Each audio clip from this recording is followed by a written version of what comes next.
Hello guys, I hope you like my videos. If you like my videos please like share and subscribe our channel. आज हम लोग class 12 chapter 5 continuity and differentiability, जो कि हमने example series आप लोगों के साथ शुरू करी है, उसे जल्दी से जल्दी खत्म करने की कोशिश कर रहे हैं ताकि आप लोगों को फटाफट से ये मटेरियल जो है अवेलेबल हो सके. तो आज हम एक्सरसाइज 5.5 और एक्सरसाइज 5.6 पे बेस्ड जो एग्जाम्पल है वो आपके साथ डिस्कस करेंगे विद कंसेप्ट. तो देखिए, सबसे पहले बात करते हैं एक्सरसाइज 5.5 की. तो that is based on applying log, और ये बहुत इंपॉर्टेंट एक्सरसाइज है एग्जामिनेशन पॉइंट ऑफ व्यू से. अगर आप बात करें तो यही दोनों ज्यादातर इंपॉर्टेंट एक्सरसाइज है. 5.1 की अगर हम बात करें तो यही दो एक्सरसाइज सबसे ज्यादा इंपॉर्टेंट है डियर. तो 5.5 में जो कंसेप्ट है वो है बेसिकली लॉग एप्लीकेशन यहाँ पर लगाई जाती है. तो सवाल ये उठता है कि ये लॉग कब अप्लाई करना होता है. वैसे तो अगर आप बात करें किसी भी क्वेश्चन में आप लॉग लगा के सॉल्व कर सकते हैं, सबसे अच्छी बात, ठीक है. लेकिन सबसे ज्यादा जरूरी जहां पर लॉग के बिना क्वेश्चन सॉल्व हो ही नहीं सकता, दैट इज जहां पर आपको वेरिएबल की पावर वेरिएबल नजर आ जाए, या फिर आप ये भी कह सकते हैं जहां पर आपको पावर वेरिएबल में नजर आ जाए. ठीक है, क्यों? क्योंकि आप देखिए, आपने x की पावर n का डेरिवेटिव सीखा है, लेकिन यहाँ पावर क्या होती है? कांस्टेंट में. ठीक है, तो वहां पर तो डेरिवेटिव लेना बहुत आसान है. और एक फिक्स आपने सीखा है कि ये कांस्टेंट होता है और ये वेरिएबल होता है. इसका भी जो डेरिवेटिव है वो लॉग की मदद से बड़े आराम से निकाला जाता है. तो जनरली ये सबसे इंपॉर्टेंट फंडा है, वेरिएबल के ऊपर वेरिएबल. यहां पर तो आपको लॉग लगाना ही पड़ेगा, बिना लॉग लगाए आप क्वेश्चन को सॉल्व नहीं कर सकते. इसके अलावा अगर आप कहीं पर भी पावर वेरिएबल में देखें, या फिर अगर आप बहुत बड़ा सा क्वेश्चन देखें, बड़ा कॉम्प्लिकेटेड से देखें, जहां पर आपको लगे कि काफी बड़ा क्वेश्चन रूल या प्रोडक्ट रूल लग रहा है, या बहुत फ्रैक्शनल पावर्स हैं, पावर हाफ, पावर 1/3, वहां पर भी आप लॉग की मदद से उसे सिंप्लीफाई कर सकते हैं और उसके बाद उसका डेरिवेटिव ले सकते हैं. लॉग से रिलेटेड कुछ प्रॉपर्टीज यहां पर एप्लीकेबल होंगी. क्या प्रॉपर्टीज हैं डियर? सबसे पहले ये वाली प्रॉपर्टी आपके पास, लॉग ए की पावर बी. तो अगर यहां पर कुछ भी पावर में होगा तो वो लॉग में आगे आ जाता है. तो दोनों चीजें पॉसिबल है. अगर ऐसे लिखा होगा तो आप इस तरीके से प्रेजेंट कर सकते हैं, और अगर ऐसे लिखा होगा तो आप ये प्रेजेंट करेंगे. तो लॉग ए की पावर बी, बी आगे आ जाएगा लॉग ए, राइट. इसके अलावा अगर आपको कभी भी लॉग ए इंटू बी इंटू सी, यानी अगर आपके पास टर्म्स मल्टीप्लाई में होती हैं, तो वहां पर क्या होता है? सेपरेट लॉग लग जाता है, वो भी प्लस में. तो ये हो जाता है log A plus log B plus log C, right. और इसी तरीके से अगर मान लीजिए मल्टीप्लाई अपॉन में डिवाइड, डिवाइड वाली टर्म के लिए नेगेटिव आ जाता है. बस ये ध्यान रखना है आपने. That is log A plus log B plus log C minus log T, right. यानी अगर लॉग ए की है और उसके अंदर मल्टीप्लीकेशन में चीजें हैं तो वो अलग अलग सेपरेट हो जाती हैं प्लस में, और डिवीजन में है तो नेगेटिव के साथ आ जाता है. और सबसे इंपॉर्टेंट प्रॉपर्टी ये, लॉग ए की पावर बी क्या हो जाती है? बी लॉग ए. तो अब देखते हैं इससे रिलेटेड, एक्सरसाइज से रिलेटेड एग्जाम्पल्स आपके पास. तो देखिए, एग्जाम्पल नंबर 30 की अगर हम बात करें तो ये हमारे पास है. अब करने को तो हम इसका डायरेक्ट डेरिवेटिव कर सकते हैं, ऐसा कोई लॉग की जरूरत नहीं है. बट आप देखिए क्या होगा, आपको सबसे पहले तो इसको मल्टीप्लाई करना पड़ेगा, ठीक है. फिर आप करेंगे रूट एक्स का डेरिवेटिव 1/2 रूट एक्स, फिर एक्स ने जिसकी जगह ली है उसका डेरिवेटिव. और ऑब्वियसली आपको जो अलजेब्रा आपके पास अवेलेबल होगा उसमें क्वेश्चन रूल लगाना पड़ेगा. आंसर आ भी जाएगा, कोई दिक्कत वाली बात नहीं है. लेकिन अगर इसी चीज को आप लॉग से करें ना, तो आपको कॉम्प्लिकेशन कम फेस करना पड़ेगा. यहां पर हम लॉग क्यों लगा रहे हैं, हम आपको रीजन बता देते हैं. क्योंकि आपके पास पावर फ्रैक्शन में है और क्वेश्चन रूल और प्रोडक्ट रूल थोड़ा सा टफ हो रहा है. अदरवाइज और कोई रीजन नहीं है, आप डायरेक्ट डेरिवेटिव भी ले सकते हैं. चलिए ट्राई करते हैं इसको. सबसे पहले तो इस रूट को आप पावर हाफ लिख दीजिए. यानी ये हो गया आपके पास x - 3 x square plus 4 3x plus 4x plus 5, क्योंकि रूट का मतलब होता है पावर हाफ. अब आप लगा दीजिए लॉग बोथ साइड. तो applying log both side, that is log. और लेफ्ट या राइट पूरे पर एक ही लॉग अप्लाई होता है, इस बात का ध्यान रखेंगे.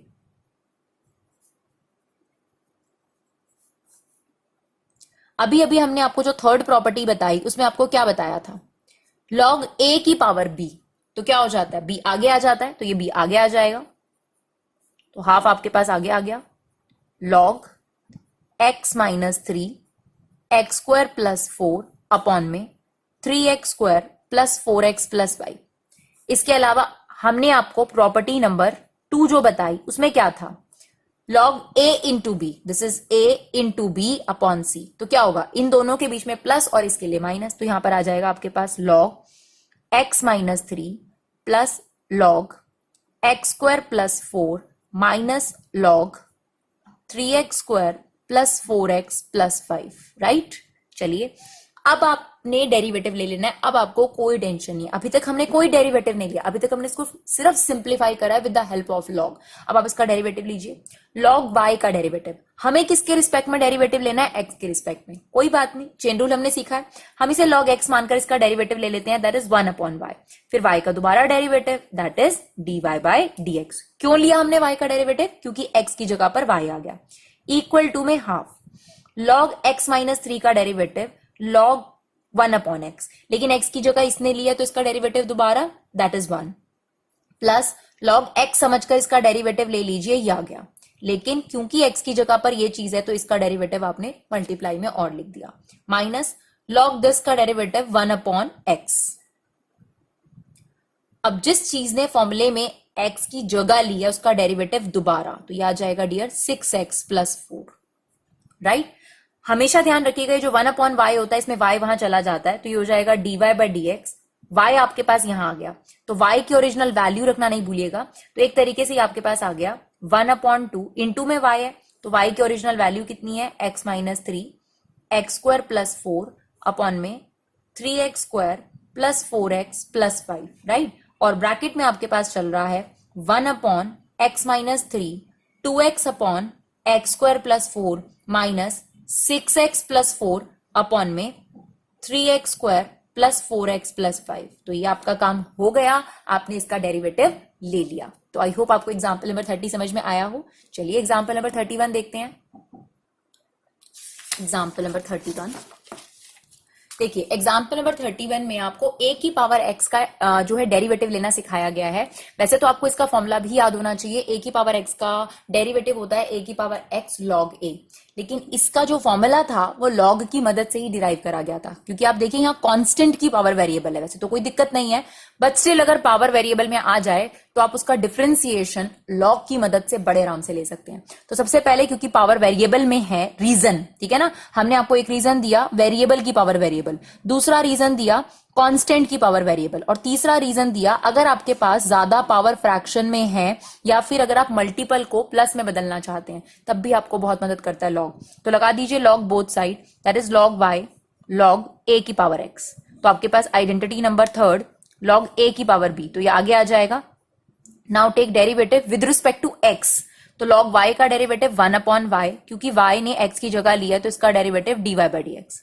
यहां पर कोई प्रोडक्ट रूल नहीं लगेगा please, because log a is not variable, variable होता है तो जाके आपके पास प्रोडक्ट रूल लगता है। तो यहां पर log a आपके पास कांस्टेंट है, इसको एज इट इज लिखिए, और x का डेरिवेटिव कितना होता है आपके पास 1। Now dy by D X equal to y आपके पास यहां आ गया क्रॉस मल्टीप्लाई होकर, तो y log a, y की ओरिजिनल वैल्यू a की पावर x log a। तो आपने देखा भी हुआ है कि a की पावर x का जो डेरिवेटिव होता है वो होता है a की power x log a, right. चलिए एग्जाम्पल नंबर 32, यहां पर तो आपके पास कोई और ऑप्शन है ही नहीं, यहां वेरिएबल की पावर वेरिएबल है, लॉग लगाना ही है आपको। तो applying log both side, log y equal to log x की power sine x, log a की पावर b, क्या हो जाएगा आपके पास साइन x आगे आ गया log x। अब आप इसका डेरिवेटिव ले लीजिए, सेम log y का डेरिवेटिव log x मानकर पहले 1 अपॉन y, x की जगह पर y है तो उसका derivative dy by D X. यहां पर आपको क्या लगाना पड़ेगा dear, product rule, sine x का derivative cos x log x as it is plus log x का derivative 1 upon x sine x as it is. Now dy by D X equal to y आपके पास यहां multiply में आ जाएगा 1 upon y, तो y की original value रख दीजिएगा, तो इसके ब्रैकेट में ध्यान रखिएगा, ब्रैकेट में अब आपने ये पुट कर दिया, तो this is your answer. So simple, अगर आप बात करें कोई डिफिकल्ट एक्सरसाइज नहीं है, अगर आप तरीके से आराम आराम से करेंगे तो बहुत इजी एक्सरसाइज है। चलिए और देखते हैं example number 33, it's very good example. तो आप देखिए यहाँ y की पावर x प्लस x की पावर y प्लस x की power x equal to a की power b, this is whole constant, because हमारे लिए सिर्फ x और y वेरिएबल है। हमें कैसे पता चला x और y वेरिएबल है, क्योंकि हमें कहा गया है dy by D x, that means change in y change in x, तो हमारे लिए यही दो चीजें वेरिएबल है, इसके अलावा हर चीज हमारे लिए कॉन्स्टेंट है। तो डियर यहां पर तो प्रॉब्लम आ गई, यहां पर वेरिएबल के ऊपर वेरिएबल वाली 3 टर्म्स आ गई। अगर आप ये बात करते हैं कि हम दोनों साइड लॉग लगा दें, क्यों नहीं लगा सकते लॉग, मैं आपको बताती हूँ। Log a plus B plus C, पूरे पर a की लॉग लगेगा पूरे के बाहर, और ये हो जाएगा लॉग a की पावर b, तो इसमें तो कोई प्रॉब्लम नहीं, बट आप इसके साथ कुछ नहीं कर सकते। हमने ऐसी कोई आइडेंटिटी आपको नहीं बताई, हमने आपको बताया कि अगर हम मल्टीप्लाई में होते तो log a plus log b plus log c हो सकते हैं, but log a plus b plus c ये कुछ नहीं होता डियर, तो ये आपको सॉल्व ही नहीं हो पाएगा। तो यहां पर इस वजह से हमें इन तीनों को अलग अलग कंसीडर करके सॉल्व करना पड़ेगा, इसीलिए हमने इसको u लेट कर लिया, इसको v और इसको w, हमने लिखा u v w equal to a की power p। Now take derivative with respect to X. जैसे आप y का डेरिवेटिव x के रिस्पेक्ट में dy बाई डी एक्स लिखते हैं, सिमिलरली u का डेरिवेटिव x के रिस्पेक्ट में क्या होगा, du by D X. v का डेरिवेटिव x के रिस्पेक्ट में क्या होगा, dv by D X. w का डेरिवेटिव x के रिस्पेक्ट में dw बाई डी एक्स। लेकिन ये तो कांस्टेंट है, इसका तो डेरिवेटिव 100% जीरो होगा, तो ये जीरो हो गया। यानी आपको ये तीनों चीजें निकालकर इसमें सब्स्टिट्यूट करनी है। तो सबसे पहले हम क्या कर रहे हैं डियर, u की वैल्यू ले ली हमने y की पावर x, राइट। तो डियर अब हम इसमें du बाई डी एक्स और dv बाई डी एक्स निकाल लेते, तो u को हमने ले लिया y upon x, same variable के ऊपर वेरिएबल है, लॉग तो हमें लगाना ही पड़ेगा, लॉग बोथ साइड लगा दिया।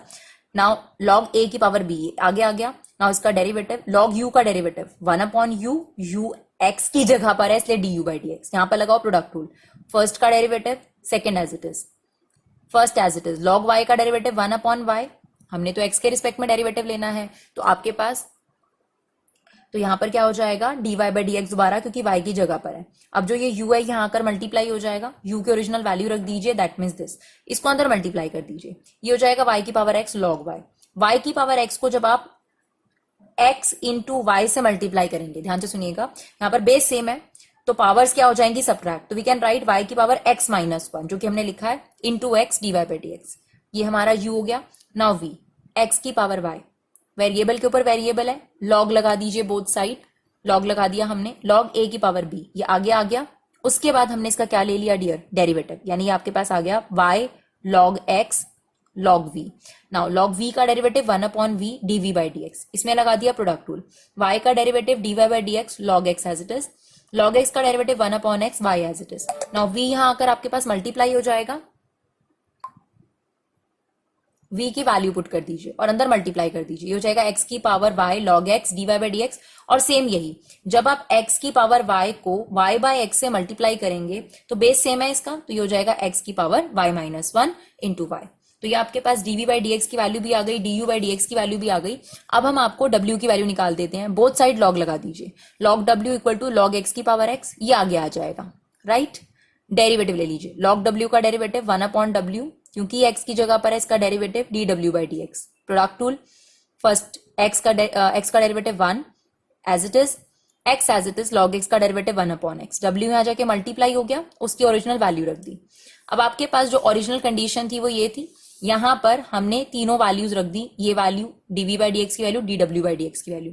फिर बस आपने ये करना है डियर, जिसमें dy बाई डी एक्स है उसको उठा के राइट साइड पे ले गए, दोनों चीजों को हम राइट साइड ले गए, दोनों माइनस में होंगी तो माइनस कॉमन ले लिया और उसमें से dy by D x common ले लिया बस, और बिना dy बाई डी एक्स वाली वैल्यू थी वो यहीं रख दी, ये चीज आपके अपॉन में आ गई। तो आपने पढ़ रखा है कि ये एक इम्प्लिसिट फॉर्म होती है जिसके अंदर आपको y और x क्या करना पड़ता है, अलग करना पड़ता है, dy बाई डी एक्स भी खुद से निकालना पड़ता है। थोड़ा सा ध्यान से करेंगे तो कुछ भी नहीं है, तीनों वैल्यूज आपने सब्स्टिट्यूट करी, जो dy बाई डी एक्स वाली वैल्यूज थी उनको राइट साइड पे ले जाकर dy by D x common ले लिया, जो भी आपके पास ब्रैकेट था वो इसके अपॉन में ले आए। This is your final answer of this particular example. तो थोड़ा सा लेंदी है बट ज्यादा मुश्किल नहीं है। तो ये लास्ट एग्जाम्पल था अगर हम उस एक्सरसाइज की बात करें। फिर नेक्स्ट एक्सरसाइज है डियर हमारे पास पैरामीट्रिक फॉर्म। पैरामीट्रिक फॉर्म भी बहुत आसान है, बस ये होता है कि y और x के बीच में एक और वेरिएबल आ जाता है, या तो थीटा या तो t। तो इन दोनों वेरिएबल की लिंकिंग से वापस हमें x से जोड़ना है, यानी कहीं ना कहीं इन दोनों रिश्तेदारों के बीच में ये तीसरा रिश्तेदार आ गया भाई, और इस रिश्तेदार को हटाकर हमें वापस यहां जाना है। तो अगर आप बात करें हमें तो dy बाई डी एक्स ही निकालने को कहा जाएगा, तो आपको क्या करना पड़ेगा, पहले dy बाई डी थीटा निकालना पड़ेगा, dx बाई डी थीटा निकालना पड़ेगा, और अगर आप dy बाई डी थीटा को dx बाई डी थीटा से डिवाइड करेंगे तो आप लॉजिकली सोचेंगे तो d थीटा से d थीटा कट गया और आपके पास dy बाई डी एक्स ही आ जाएगा। तो अल्टीमेटली हमारे पास यहां पर दो फंक्शंस होंगे एक की बजाय, और उनके बीच में एक तीसरा वेरिएबल आ जाएगा, तो हमें उसको हटाकर वापस y और x को जोड़ना है। जैसा कि आप इस एग्जाम्पल में देख सकते हैं, x equal to a cos theta and y equal to a sin theta. कोई बात नहीं, इसमें थीटा आ गया है बीच में, तो आप इसका डेरिवेटिव ले रहे हैं, इसका डेरिवेटिव थीटा के रिस्पेक्ट में, जिसका रिस्पेक्ट होता है फॉर्मूला भी उसी के रिस्पेक्ट में सोचना है। जैसे आप जब x के रिस्पेक्ट में डेरिवेटिव लेते थे तो फॉर्मूला sin x का डेरिवेटिव क्या होगा, cos x का डेरिवेटिव क्या होगा, आप ये सोचोगे cos थीटा का डेरिवेटिव क्या होगा, sin थीटा का डेरिवेटिव क्या होगा।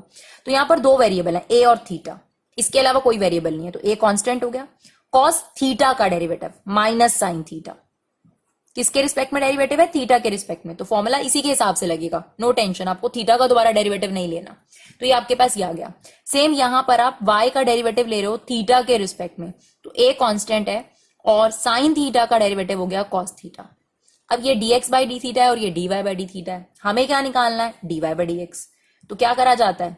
dy by D theta upon dx by D theta. Logically अगर आप देखेंगे तो इससे कैंसिल आउट होकर ये आ जाएगा, लेकिन हमें कैंसिल नहीं करना ना, हमने लिखा है कि ये इसके इक्वल है, ठीक है। तो dy बाई डी थीटा की वैल्यू कितनी है आपके पास? a cos थीटा, और dx बाई डी थीटा की value minus a sin theta. ये इससे कट गया और आपके पास आंसर आ गया डियर माइनस कॉट थीटा। बहुत सिंपल है। चलिए एक और एग्जांपल देखते हैं, एग्जांपल नंबर 34। तो यहाँ पर भी आप देख सकते हैं, आपको कहा तो dy बाई डी एक्स है, लेकिन दो अलग अलग फंक्शन दिए हुए हैं, इसको पेरीमेट्रिक फॉर्म बोला जाता है। तो आप डेरिवेटिव ले लीजिए इसका, t यहां पर आपके पास लिंक कर रहा है, तो dx बाई डी टी। अब आपने फॉर्मूला t के रिस्पेक्ट में सोचना है, जैसे आपने x की पावर n सोचते थे ना, t की पावर n सोचोगे, यानी सारे फॉर्मूले जो नीचे लिखा जाता है उसके रिस्पेक्ट में हो जाते हैं। तो a तो कांस्टेंट है क्योंकि x और t ही वेरिएबल है, t स्क्वायर का डेरिवेटिव 2t हो जाएगा, ठीक है। सेम यहां पर आ जाइए, dy बाई डी टी, 2 भी कांस्टेंट है, a भी कांस्टेंट है, x का डेरिवेटिव 1 होता था ना, तो यहां पर x की जगह t ने ले लिया, तो t का डेरिवेटिव कितना हो जाएगा? 1। हमें तो ये नहीं चाहिए, हमें तो क्या चाहिए? dy बाई डी एक्स चाहिए। कोई बात नहीं, कैसे निकलेगा? dy by D T upon dx by D T, dt से dt कैंसिल आउट करोगे तो यही आ जाएगा ना, पर हम लिख रहे हैं कि इसको इस तरीके से निकाला जा सकता है। तो dy बाई डी टी की वैल्यू 2a एंड इसकी वैल्यू 2at, तो आपके पास आंसर आ गया dy बाई डी एक्स का 1/t, यानी किसी और ही वेरिएबल में आंसर आ जाता है। जबकि ना y में आंसर आया ना x में आंसर आया, किसी और ही वेरिएबल में आंसर आया। जब ऐसे दो अलग अलग फंक्शंस दिए जाते हैं, y और x के बीच में कोई और चीज आ जाती है लाइक थीटा और t, तो इसको बोलते हैं हम लोग पेरीमेट्रिक फॉर्म, राइट। चलिए एक और एग्जांपल से समझते हैं। यहां पर भी देखिए आपके पास थीटा पे डिपेंडेंट है, तो हमने ये पहला फंक्शन ले लिया dx by D theta. Now a as it is, theta का डेरिवेटिव 1 क्योंकि आप थीटा के रिस्पेक्ट में ही ले रहे हैं, और साइन थीटा का डेरिवेटिव कॉस थीटा, ठीक है जी। y equal to a 1 minus cos theta, derivative ले लीजिए इसका, a एज इट इज, 1 का डेरिवेटिव 0, कॉस थीटा का डेरिवेटिव होता है माइनस साइन थीटा, तो ये प्लस साइन थीटा हो गया। अब हमें क्या निकालना है? हमें तो dy बाई डी एक्स निकालना है। वो कैसे निकलेगा? dy by D theta upon dx by D theta, that means sine theta upon में a sine theta 1 plus cos theta, a से कट गया। वैसे तो आप यहां पर भी आंसर छोड़ सकते हैं डियर, लेकिन आपको पता है कि अगर मुझे 1 प्लस कॉस थीटा या 1 माइनस साइन थीटा, जो कि मेरा गोल्डन फॉर्मूला मैं बोलती हूँ, अगर मुझे कहीं दिख जाए तो मैं गोल्डन फॉर्मूला जरूर लगाती हूँ। तो मैंने यहां पर 1 प्लस कॉस थीटा को देखकर लिख दिया 2 कॉस स्क्वायर थीटा बाई 2, और क्योंकि आपने डिनोमिनेटर में हाफ एंगल कर दिया तो फिर न्यूमरेटर में भी हम लोग करते ही करते हैं। तो साइन थीटा का हाफ एंगल फॉर्मूला लगा दीजिए, 2 sine theta by 2 cos theta by 2। अब देखिए 2 से 2 कट गया, कॉस थीटा बाई 2 से कॉस थीटा बाई 2 कट गया, आपके पास बचा sine theta by 2 upon cos theta by 2, that means your final answer is tan theta by 2, right. थोड़ा बहुत ट्रिगो तो इस्तेमाल करनी ही पड़ेगी आप लोगों को। चलिए एग्जाम्पल नंबर 37 पर आते हैं। हमें नहीं पता कि इसे मिसलेनियस जो एग्जांपल्स हैं आपकी एनसीईआरटी में, इसे ये सब्स्टिट्यूट करके क्यों कर रहे हैं। ये नॉर्मल आपके पास इम्प्लिसिट फॉर्म है। इम्प्लिसिट फॉर्म क्या होती है? जब एक्स और वाई अलग अलग नहीं होते और ऑलरेडी आपके पास इक्वेशन चल रही होती है, तो आप इसका डायरेक्ट डेरिवेटिव भी ले सकते हैं, ऐसा कुछ भी नहीं है। देखिए एक्स की पावर 2/3 का डेरिवेटिव 2/3 आगे आ गया, एक्स की पावर 2/3 माइनस 1, सेम इसे एक्स की पावर n मान लो, इसका डेरिवेटिव लो। लेकिन क्योंकि x की जगह पर y है तो y का डेरिवेटिव dy बाई dx, और ये तो कांस्टेंट है, इसका डेरिवेटिव 0। नाउ ये इसमें से 2/3 आप कॉमन ले लीजिए, यहां क्या बचा? x की पावर -1/3, ये भी बचा y की पावर -1/3, साथ में dy बाई dx। अब अगर आप देखेंगे 2/3 वहां जाके 0 हो गया, ठीक है, ये वहां जाके 0 हो जाएगा। इसके बाद इसको वहां ले जाइए, तो ये वहां जाके माइनस हो गया, माइनस एक्स की पावर -1/3, ये इसके डिनोमिनेटर में आ गया। अब आपको पता होगा कि पावर्स को नेगेटिव नहीं रखा जाता, तो पॉजिटिव करने के लिए क्या करा जाता है? रेसिप्रोकल। ये चीज डिनोमिनेटर में चली जाएगी न्यूमरेटर में, क्योंकि इसका रेसिप्रोकल डिनोमिनेटर और उसका रेसिप्रोकल न्यूमरेटर, तो ये हो जाएगा y की पावर +1/3, x की पावर +1/3। तो आपके पास dy बाई dx फाइनली आ गया पूरे की पावर 1/3। तो डियर आप देखेंगे तो इसमें कोई सब्स्टिट्यूशन लगाने की जरूरत नहीं है, आप डायरेक्ट ऐसे भी आंसर डाल सकते हैं। और यही चीज अगर आप देखें तो 1/3 का मतलब होता है क्यूब रूट, यही आपके पास आंसर है। तो आई होप आपको ये वीडियो समझ में आया हो। Thank you so much guys for 11 support, keep supporting Vibha classes.